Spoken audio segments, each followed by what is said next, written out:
नमस्कार। मैं doctor Lakshmi Narayan, assistant professor political science, government college Malsisar, जिला झुंझुनू।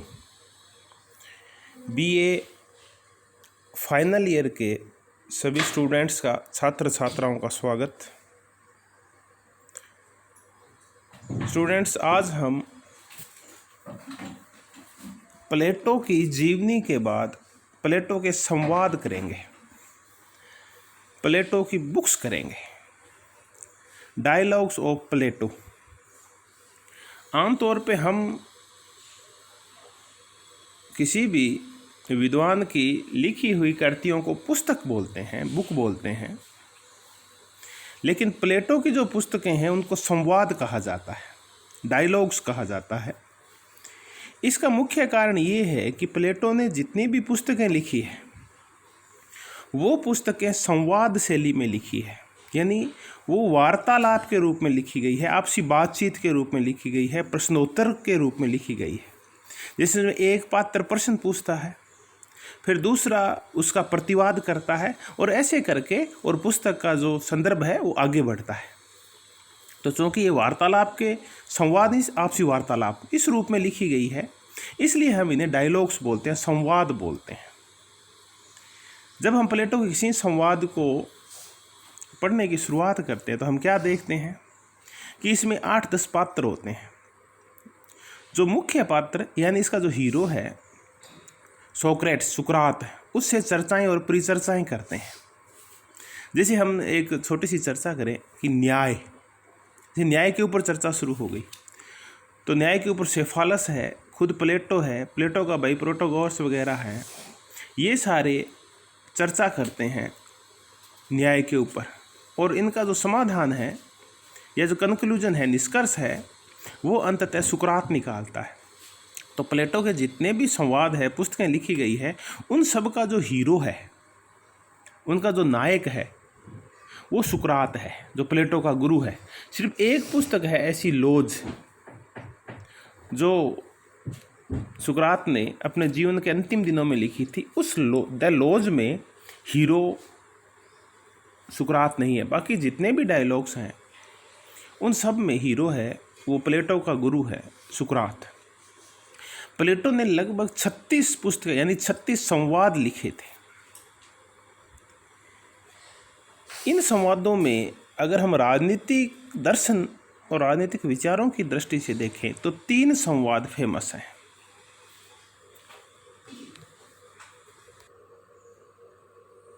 तो अपन चर्चा कर रहे थे कि 3 जो संवाद है वो राजनीतिक दृष्टि से, राजनीतिक विचारों की दृष्टि से बड़े महत्वपूर्ण है।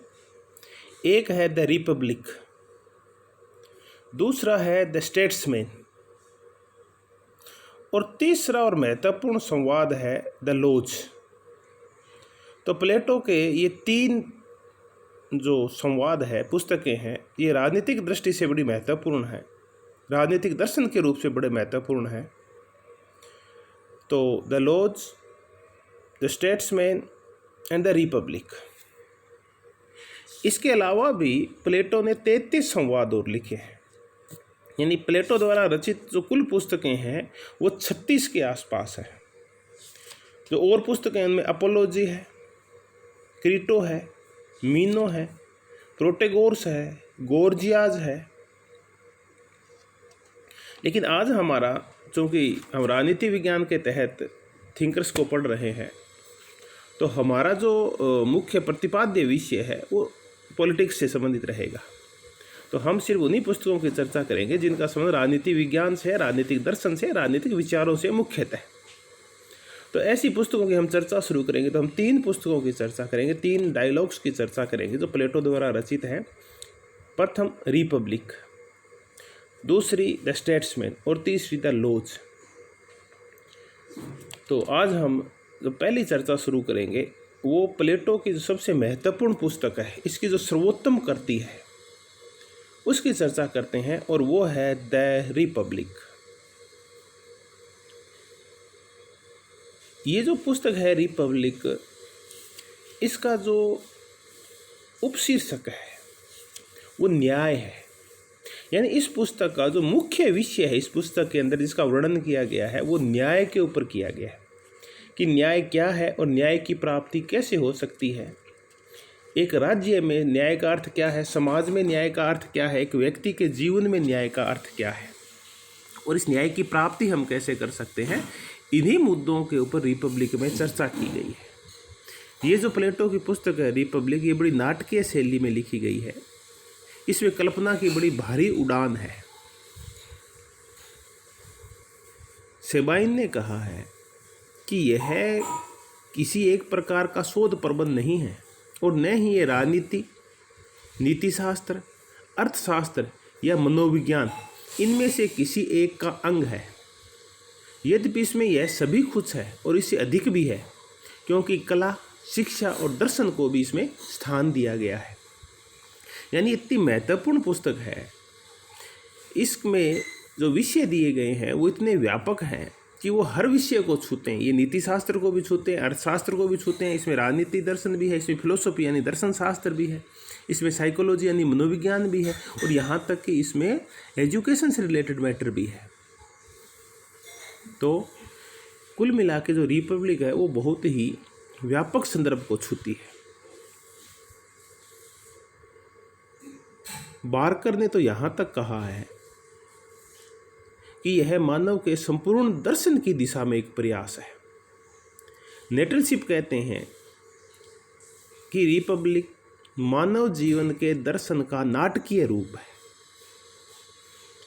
विल ड्यूरेंट अपने शब्दों में कहते हैं कि इस ग्रंथ में प्लेटो का अध्यात्म शास्त्र, नीति शास्त्र, मनोविज्ञान, शिक्षा शास्त्र, राजनीति शास्त्र और कला का सिद्धांत प्रतिपादित है। इसमें हम ऐसी आधुनिक समस्याएं भी पाते हैं जैसे साम्यवाद, समाजवाद, नारी स्वतंत्रतावाद, गर्भ निरोधक, सुप्रजनन शास्त्र, नीत्शे द्वारा बताई गई नैतिकता और कुलीन तंत्र की समस्याएं, बर्गसन का, एलान विट और फ्रायड का मनोविश्लेषण। यानी ऐसी पुस्तक है जिसमें सब कुछ है। ये आधुनिक विषयों को भी छूती है। आज से जो पुस्तक लगभग 2500 साल पहले लिखी गई वो आज के विषयों तक को छूती है। हम चर्चा करें कि इसी रिपब्लिक पुस्तक में प्लेटो ने अपने आदर्श राज्य, आइडियल स्टेट का वर्णन किया है। एक अच्छी राजनीतिक व्यवस्था क्या होती है इसका वर्णन किया है। इसी पुस्तक में लोज ने साम्यवाद की चर्चा की है, परिवार और संपत्ति का साम्यवाद। इसी पुस्तक में तो प्लेटो का मुख्य उद्देश्य है दार्शनिक राजा के शासन की स्थापना, a rule of philosopher king, उसकी भी चर्चा है, दार्शनिक राजा कैसे बनता है। तो हम देखें कि आखिर इस पुस्तक में है क्या क्या। तो इस पुस्तक को हम मुख्यतः अगर हम 5 भाग माने इसके, तो इसका एक भाग आध्यात्मिक भाग है। इसमें यह बताया गया है कि अच्छा क्या होता है, नेक क्या होता है, नहीं गुड क्या होता है, एक व्यक्ति कैसे अच्छा बन सकता है। इसमें प्लेटो रहस्यवादी के रूप में हमारे सामने आता है। दूसरा, इसमें नैतिक दर्शन उठाया गया है, एथिक्स उठाई गई है, जिसमें मानव आत्मा के गुणों पर प्रकाश डाला गया है। और इसमें बताया गया है कि न्याय का जब संयोग हो जाता है तभी आत्मा पूर्ण होती है। तो इसमें नैतिक दर्शन है। रिपब्लिक शिक्षा से भी संबंधित है। यहाँ तक कि जो जैन जैक्स रूसो है वो तो यहाँ तक कहते हैं कि दरअसल रिपब्लिक शिक्षा के ऊपर लिखा गया श्रेष्ठ ग्रंथ है। यानी रूसो इसको शिक्षा से संबंधित बताते हैं। इसमें दार्शनिक राजा और जो सैनिक वर्ग है, उत्पादक वर्ग है, इनकी शिक्षा का भी वर्णन किया गया है। शिक्षा कैसे होगी, प्राथमिक शिक्षा कैसे होगी, हायर एजुकेशन कैसे होगी, बिहेवियरल एजुकेशन व्यवहारिक शिक्षा कैसे होगी, इसमें भी इसमें वर्णन किया गया है। इसमें संपत्ति और परिवार का साम्यवाद का वर्णन है। प्लेटो खुद लिखता है कि जो सत्ता चाहते हैं उन्हें इसका मूल्य चुकाना होगा, यानी उन्हें संपत्ति से और स्त्री सुख से दूर रहना होगा। और साथ साथ इस पुस्तक में आदर्श राज्य का वर्णन भी किया गया है। प्लेटो कहता है कि वर्तमान जो राज्य हैं वो पतनशील है, वहाँ निरंकुशता है, अन्याय है, अत्याचार है, ये सुअरों का शासन है, स्टेट ऑफ पिग्स है ये। तो ऐसे में अच्छे राज्य की स्थापना कैसे की जाए, एक आइडियल स्टेट कैसे बनाया जाए, इस सब का इसमें वर्णन है। तो रिपब्लिक के ऊपर अंतिम चर्चा करें, जैसा कि सेबाइन के शब्दों में निष्कर्ष निकालते हैं। सेबाइन अपनी पुस्तक हिस्ट्री ऑफ पॉलिटिकल फिलॉसफी में लिखते हैं, यह एक ऐसे विद्वान की वाणी है, यह बुद्धि के ऐसे विश्वास की घोषणा करती है जो ज्ञानोदय में ही उन शक्तियों का आभास करता है जिन पर सामाजिक प्रगति निर्भर रहनी चाहिए। यानी ज्ञान का उदय हुआ है इस पुस्तक से, सोचने की एक नई दृष्टि मिली है, जैसा कि सेबाइन कह रहे हैं। तो रिपब्लिक ही वो ग्रंथ है जिसने प्लेटो को महान बना दिया, जिसने प्लेटो की एक विशिष्ट पहचान स्थापित कर दी। और इसी रिपब्लिक की वजह से हम ये कहते हैं, इस पुस्तक की वजह से हम ये कहते हैं कि प्लेटो राजनीतिक दर्शन का जनक है, a father of political philosophy. Republic में जो आइडियल स्टेट है वो थोड़ा यूटोपियन है। बाद में खुद प्लेटो स्वीकार करता है कि रिपब्लिक में जिस आइडियल स्टेट का वर्णन किया गया था, ऐसा आइडियल स्टेट इस धरती पे संभव नहीं है। ऐसा राजा नहीं बन सकता कोई, इतना पढ़ा लिखा, इतना अच्छा। तो ऐसा सिर्फ आसमान में हो सकता है, बादलों में हो सकता है। खैर, बड़ी कविताओं की उड़ान है, बड़ी काल्पनिक है और बड़ी महत्वपूर्ण है ये पुस्तक रिपब्लिक, जो हमें सोचने की एक नई दृष्टि देती है। प्लेटो की दूसरी जो पुस्तक है वो है द स्टेट्समैन। इस पुस्तक में प्लेटो ने राज्य का वर्गीकरण किया है। जो रिपब्लिक है उसमें जो राजा होता है वो फिलोसोफर किंग होता है, दार्शनिक राजा होता है। जबकि जो पुस्तक स्टेट्समैन है उसमें जो राजा होता है वो एक व्यक्ति नहीं होता, बल्कि कुलीनों का एक समूह होता है। कुलीनों का ये समूह ही उस राज्य को चलाता है और जनहित में चलाता है। तो ऐसे लोग जो राज करने का मर्म समझते हैं वो राजमर्मज्ञ होते हैं। प्लेटो जीवन के अंतिम समय तक आते आते हैं, जो कि उसे थपेड़े खूब अनुभव हो गए थे। उसने आदर्श राज्य बनाने के एक प्रयास कर लिए थे सिराक्यूज में, और वो कामयाब नहीं हो पाया था। तो ऐसे में उसने एक व्यवहारिक पुस्तक लिखी जीवन के अंतिम दिनों में, और वो पुस्तक थी द लॉज। तो अब हम थोड़ी सी जो चर्चा करेंगे वो द लॉज की करेंगे। इस पुस्तक में प्लेटो व्यक्ति के शासन की बजाय कानून, लॉज का तात्पर्य था कानून के शासन को महत्वपूर्ण मानता है, क्योंकि व्यक्ति का मत कभी भी परिवर्तित हो सकता है, लेकिन कानून जो बनाए जाते हैं वो बाइस्ड नहीं होते, वो भेदभाव नहीं करते, वो सबके लिए समान होते हैं। तो प्लेटो ने जो अंतिम पुस्तक लिखी राजनीतिक दर्शन के ऊपर, वो द लॉज लिखी थी। इसी लॉज में अंत में एक बड़ी महत्वपूर्ण परिषद का वर्णन है, काउंसिल का वर्णन है, नॉक्टर्नल काउंसिल। यही काउंसिल लॉज के पूरे राज्य को चलाती है, और राज्य चलाने के साथ साथ व्यक्तियों के नैतिक जीवन और शारीरिक संबंधों को भी नियंत्रित करती है। ये जनसंख्या नियंत्रण का भी काम करती है, जो नॉक्टर्नल काउंसिल है। तो हमने 3 पुस्तकों की चर्चा की। हमने चर्चा की द लॉज की, हमने चर्चा की द स्टेट्समैन की, और हमने चर्चा की द रिपब्लिक की। इन पुस्तकों के अलावा भी हमने चर्चा की थी कि प्लेटो ने बहुत सारे संवाद और लिखे हैं।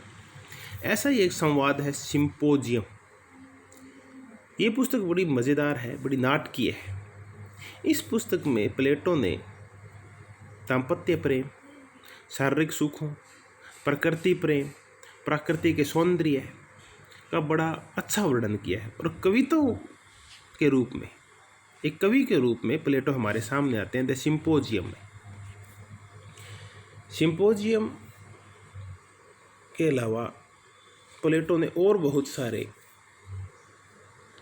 जो संवाद लिखे हैं,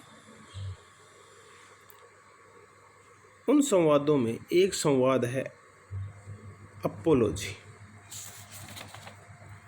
अपोलोजी में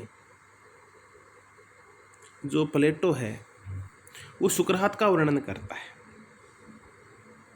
क्योंकि सुकरात के ऊपर जो आरोप लगाए थे तात्कालिक शासन व्यवस्था ने कि सुकरात नास्तिक है, ये देवी देवताओं का अनादर करता है और ये युवाओं को पथभ्रष्ट करता है।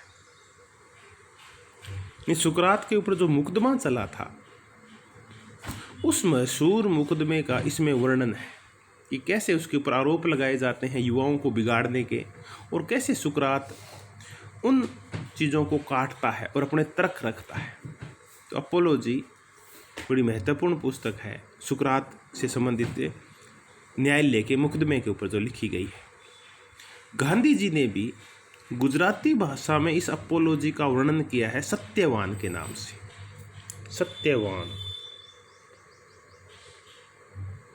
तो गांधी जी की दो पुस्तक है सत्यवान, वो इसी अपोलोजी का अनुवाद किया गया है गुजराती भाषा में। इसके अलावा एक और पुस्तक है फायदो। फायदो में सुकरात की जो मौत हुई थी उसका बड़ा मार्मिक वर्णन है कि कैसे अंतिम समय में जहर का प्याला जब पी रहा था सुकरात, तो उसके मनोभाव क्या थे, उसकी मनोदशा क्या थी और चेहरे के हाव भाव क्या थे, इनका वर्णन किया गया है। इसके साथ साथ फायदों में जो थ्योरी ऑफ आइडिया है, आत्मा की चर्चा की गई है, नाशवान शरीर की चर्चा की गई है, शरीर की अनश्वरता की और आत्मा की अमरता की चर्चा की गई है। तो ये दर्शन के ऊपर लिखी गई बड़ी गूढ़ पुस्तक है फायदो है। आज हमने प्लेटो के संवादों के ऊपर महत्वपूर्ण चर्चा की और मुख्यतः चर्चा की हमने प्लेटो की 3 पुस्तकों के ऊपर। सबसे महत्वपूर्ण पुस्तक है द रिपब्लिक, फिर है द स्टेट्समैन और फिर है द लॉज, और उसके अलावा हमने सिंपोजियम और अपोलोजी और फायदों की भी चर्चा की। अगले वीडियो में हम प्लेटो का प्रत्यय का सिद्धांत करेंगे, ए थ्योरी ऑफ आइडियाज या थ्योरी ऑफ फॉर्म्स करेंगे, आकार का या आत्मा का सिद्धांत करेंगे अगले वीडियो में। आप सब ने इस वीडियो को ध्यानपूर्वक सुना और देखा होगा। आप सबका हृदय से धन्यवाद।